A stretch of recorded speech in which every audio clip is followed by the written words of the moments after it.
I want to talk about something that is almost never talked about on your corporate media channels, even though it's the #1 cause of human-made climate change. It's a top cause of illness and sickness and torture and environmental destruction in this country. But first, let's go through a brief history of the world, all right? Animal evolved into man. Man then realized he could eat animal. All right? Man caught and cooked animal. Man began housing animal before eating it so that he could have dinner just waiting around whenever he wanted it. That was fast food before cars existed. All right? Man then realized he liked the way animal tasted all kinds of ways. Lightly fried, sprinkled on top of salads and pasta, soups and chocolate, anything really. In order to keep up with demand, man began housing animal in smaller and smaller cages until man had millions of animals on top of each other for their entire lives in the most disgusting, immoral, puke-tastic manner. And then man called anyone who pointed out how awful this is a pussy! This was insulting to all animals and all women, and therefore only made man look like a goddamn idiot. And that was the point we realized evolution doesn't always go in a direct line. Sometimes kind of swivels around and you end up in what the fuck land. So, in the past, when I've talked about factory farming, I've said, let's ignore for a moment how awful it is for the animal and instead talk about how it's actually the #1 cause of man-made climate change. Over 190 billion gallons of water daily are used for animal agriculture. Yes, that's daily.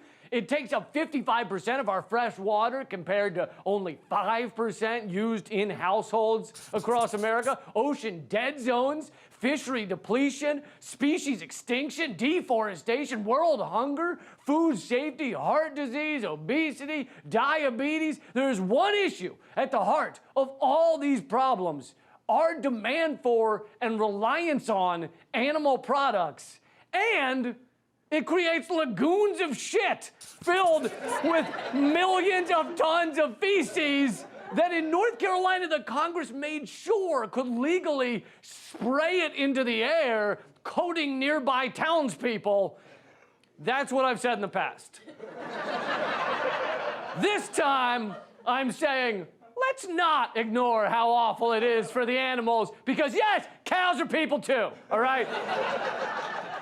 Let's start with hens, where most of our eggs come from. Nearly 280 million laying hens in the United States are confined in barren wire battery cages, so restrictive the birds can't even spread their wings. These hens have less than the surface of an iPad to live on their entire lives.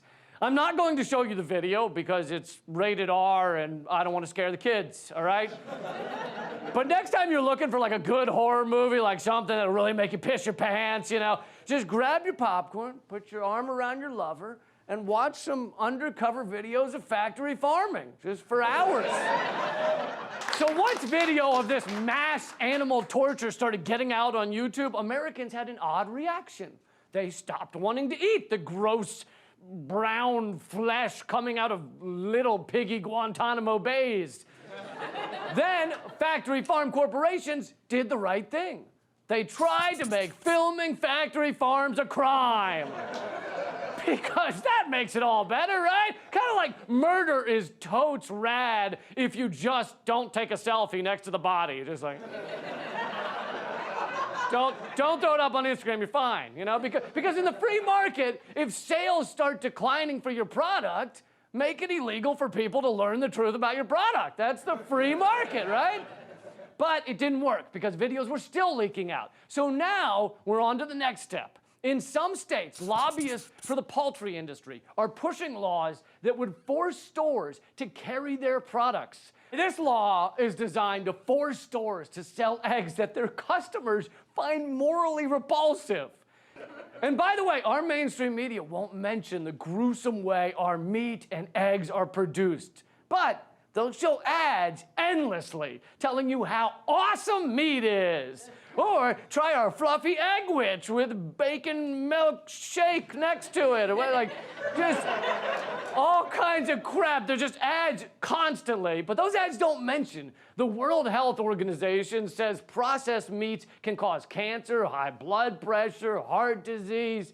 Eating torture farmed meat doesn't even make logical sense to most people who do it. Like, if you show someone a bird trapped in an oil spill, most people want to save it, all right? We want to help it. Want to break out the Dawn soap and shine that mallard's forehead until you can see your reflection in it, right? But for some reason, if that were a tanker ship full of barbecue sauce that tipped over, then we'd be fine with it. All right, delicious disaster, let's go. There's no logic to our behavior. We have laws against animal abuse, as long as it's one of the animals we've been socially programmed to protect.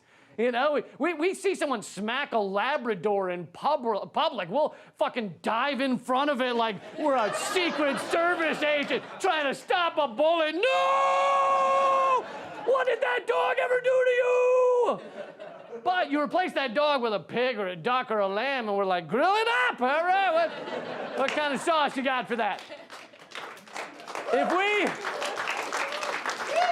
It's true. There's no logic. If we didn't have aggressive social programming, this would seem crazy, bizarre, like Groundhog's Day or circumcision or whatever. You gotta have that weird stuff pounded into your head at an early age. Like to people who just got here, who just showed up in our culture, they don't buy this. It doesn't, let's see, who just got here? Toddlers just showed up to the world. Let's see what they think.